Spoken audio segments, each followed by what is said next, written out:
ದಕ್ಷಿಣ ಕನ್ನಡ ಜಿಲ್ಲೆಯ ಪುತ್ತೂರಿನ ಬಿಜೆಪಿ ಮುಖಂಡನ ಪುತ್ರನೊಬ್ಬ ಯುವತಿಗೆ ವಂಚನೆ ಮಾಡಿದಂತ ಕೇಸಿಗೆ ಸಂಬಂಧಿಸಿದಂತೆ ಸಂಧಾನ ಪ್ರಯತ್ನಗಳಾಗಿತ್ತು. ಮದುವೆ ಮಾಡಿಸಬೇಕು ಇಬ್ಬರಿಗೆ ಅಂತ. ಆದರೆ ಮದುವೆ ಮಾಡಿಸೋದಕ್ಕೆ ಸಾಧ್ಯ ಆಗಿಲ್ಲ. ಇದರ ಬೆನ್ನಿಗೆ ಸಂತ್ರಸ್ತೆ ಕಾನೂನು ಹೋರಾಟಕ್ಕೆ ಮುಂದಾಗಿದ್ದಾರೆ. ಪುತ್ತೂರು ಬಿಜೆಪಿ ಮುಖಂಡ ಜಗನ್ನಿವಾಸ್ ಪುತ್ರ ಈತನ ವಿರುದ್ಧ ಕಾನೂನು ಹೋರಾಟಕ್ಕೆ ಮುಂದಾಗಿರೋದು ಕೃಷ್ಣ ಜೆ ರಾವ್. ಪ್ರೀತಿಸಿ ದೈಹಿಕ ಸಂಬಂಧ ಬೆಳೆಸಿ ಯುವತಿಯನ್ನ ಗರ್ಭಿಣಿ ಮಾಡಿ ಮಗು ಕರುಣಿಸಿದ್ದ ಕೃಷ್ಣ ಜೆ ರಾವ್. ಡಿಎನ್ಎ ಪರೀಕ್ಷೆಯಲ್ಲೂ ಕೂಡ ಕೃಷ್ಣರಾವ್ನದ್ದೇ ಮಗು ಅನ್ನೋದು ಖಚಿತವಾಗಿತ್ತು. ನಂತರ ವಿಶ್ವಕರ್ಮ ಸಮುದಾಯದ ಮುಖಂಡರೆಲ್ಲ ಮುಂದೆ ನಿಂತು ಸಂಧಾನ ಮಾಡುವಂತ ಪ್ರಯತ್ನವನ್ನ ಮಾಡಿದರು. ಆದರೆ ಅದು ಸಾಧ್ಯ ಆಗಿರಲಿಲ್ಲ. ಸದ್ಯ ಯುವತಿ ಕಾನೂನಿನ ಮೊರೆ ಹೋಗಿದ್ದಾರೆ. ಕೇಸು ದಾಖಲಿಸುವುದಕ್ಕೆ ಮುಂದಾಗಿದ್ದಾರೆ. ಇನ್ನು ಕೃಷ್ಣ ಜೆ ರಾವ್ ಫೋಟೋ ನೋಡ್ತಾ ಇದ್ದೀರಿ. ಈತ ಆರೋಪಿ ಜಗನ್ನಿವಾಸ್ ರಾವ್, ಬಿಜೆಪಿಯ ಮುಖಂಡ, ಪುತ್ತೂರು ಬಿಜೆಪಿಯ ಮುಖಂಡ. ಜಗನ್ನಿವಾಸ್ ರಾವ್ ಪುತ್ರ ಕೃಷ್ಣ ಜೆ ರಾವ್ ಮತ್ತು ಆ ಯುವತಿಯೇ ಸ್ನೇಹ ಆಯಿತು, ಸ್ನೇಹ ಪ್ರೀತಿ ಆಯಿತು, ದೈಹಿಕ ಸಂಬಂಧದವರೆಗೂ ಹೋಯಿತು. ಅದರ ಪರಿಣಾಮ ಯುವತಿ ಗರ್ಭಿಣಿಯಾದ್ಲು. ನಂದಲ್ಲ ಇದು ಮಗು ಅಂತ ಈತ ಹೇಳಿಕೊಂಡ. ಕೇಸಾಯಿತು. ಈತ ಜೈಲಿಗೆ ಹೋದ, ಬೇಲ್ ಮೇಲೆ ಆಚೆ ಬಂದಿದ್ದಾನೆ. ಮದುವೆ ಮಾಡಿಸುವಂತ ಪ್ರಯತ್ನವನ್ನ ವಿಶ್ವಕರ್ಮ ಸಮುದಾಯದ ಪ್ರಮುಖರು ಮಾಡಿದ್ರು, ಆದರೆ ಸಾಧ್ಯ ಆಗಿರಲಿಲ್ಲ. ಸದ್ಯ ಕಾನೂನು ಪ್ರಕಾರ ಏನು ಮಾಡೋದಕ್ಕೆ ಸಾಧ್ಯ ಇದೆ ಅದನ್ನು ಮಾಡ್ತೀವಿ ಅಂತ ಸಂತ್ರಸ್ತ ಯುವತಿ ನಿರ್ಧಾರವನ್ನು ತೆಗೆದುಕೊಂಡಿರು.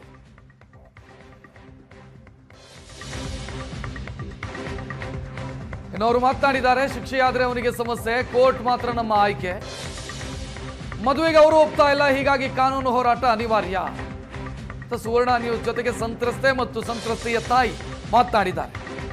ಮಗುವಿಗೆ ಅಪ್ಪ ಬೇಕು, ಮದುವೆ ಆಗ್ತಾನೆ ಅಂದ್ಕೊಂಡಿದ್ವಿ. ಸಮಸ್ಯೆ ಅವನಿಗ ಅವರ ಅಪ್ಪ ಅಮ್ಮನಿಗ ಅಂತ ಗೊತ್ತಿಲ್ಲ, ಮದುವೆಗೆ ಅವರು ಒಪ್ತಿಲ್ಲ ಅಂತ ತಾಯಿ, ಅಂದ್ರೆ ಆ ಮಗುವಿನ ತಾಯಿ ಮತ್ತು ಆ ಯುವತಿಯ ತಾಯಿ ಇಬ್ರು ಮಾತನಾಡಿದ್ದಾರೆ.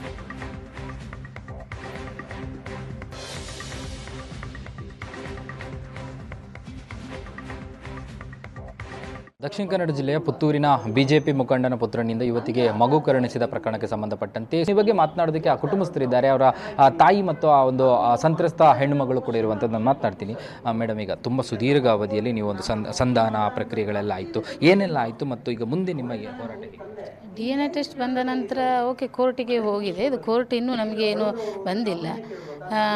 ಮತ್ತು ಅಂದರೆ ಸಂಧಾನ ಮುಖಾಂತರ ಮಾತುಕತೆ ಮಾಡುವ, ಅಂದರೆ ಇದು ಮಾಡುವಂಥದ್ದಲ್ಲ, ಫೈಟ್ ಮಾಡಿ ಮಾಡುವಂಥಲ್ಲ, ಅವರ ಮನವೊಲಿಸಿ ಏನಾದರೂ ಮಾಡುವ ಅಂತೇಳಿ ಸರ್ 3 ತಿಂಗಳಿಂದ ವೆಯ್ಟ್ ಮಾಡಿದ್ದಾರೆ.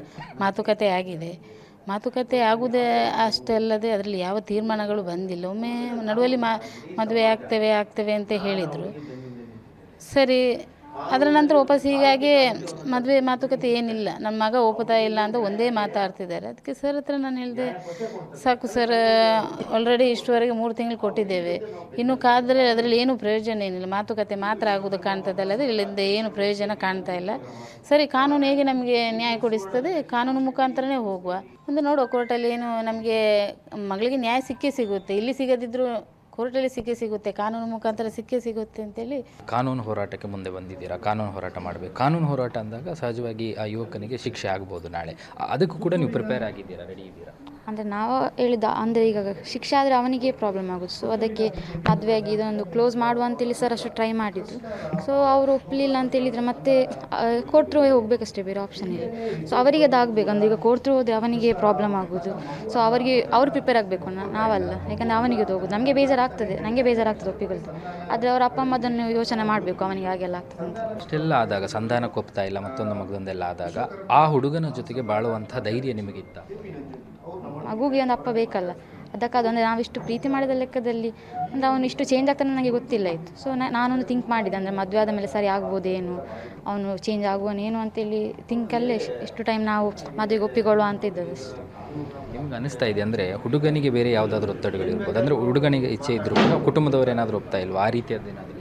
ಗೊತ್ತಿಲ್ಲ, ಇದ್ದಿರ್ಬೋದೇನು, ನಮಗೆ ಗೊತ್ತಿಲ್ಲ. ಅವ್ರು ಹೇಳೋದಂತ ಹೇಳಿದರೆ ಹುಡುಗ ಒಪ್ಪೋದಿಲ್ಲ ಅಂತೇಳಿ. ಸೊ ಗೊತ್ತಿಲ್ಲ, ಅವನ ಪ್ರಾಬ್ಲಮ್ ಅವನಿಗೆ ಇರೋದಾ ಅಪ್ಪ ಅಮ್ಮನಿಗೆ ಇರೋದಾ ಅಂತ ನಮಗೆ ಸಹ ಹೇಳಲಿಕ್ಕೆ ಆಗೋದಿಲ್ಲ ಅವರದ್ದು. ಮುಂದೆ ನಿಮ್ಮದು ಸಂಧಾನಕ್ಕೆ ಯಾವುದಿಲ್ಲ ಕಾನೂನು ಹೋರಾಟ? ಕಾನೂನು ಹೋಗ್ತಾನೆ, ಅಂದರೆ ಕಾನೂನು ಎಂತ ತೀರ್ಪು ಕೊಡ್ತದೆ ಅದನ್ನು ನಾವು ತಗೊಳ್ತೇನೆ. ಎಸ್, ಇದಿಷ್ಟು ಸಂತ್ರಸ್ತ ಯುವತಿ ಮತ್ತು ಅವರ ತಾಯಿಯ ಮತ್ತು ಕ್ಯಾಮರಾ ಪರ್ಸನ್ ಅಶೋಕ್ ಜೊತೆ ಭರತರಾಜ್, ಏಷ್ಯಾನೆಟ್ ಸುವರ್ಣ ನ್ಯೂಸ್, ಮಂಗಳೂರು.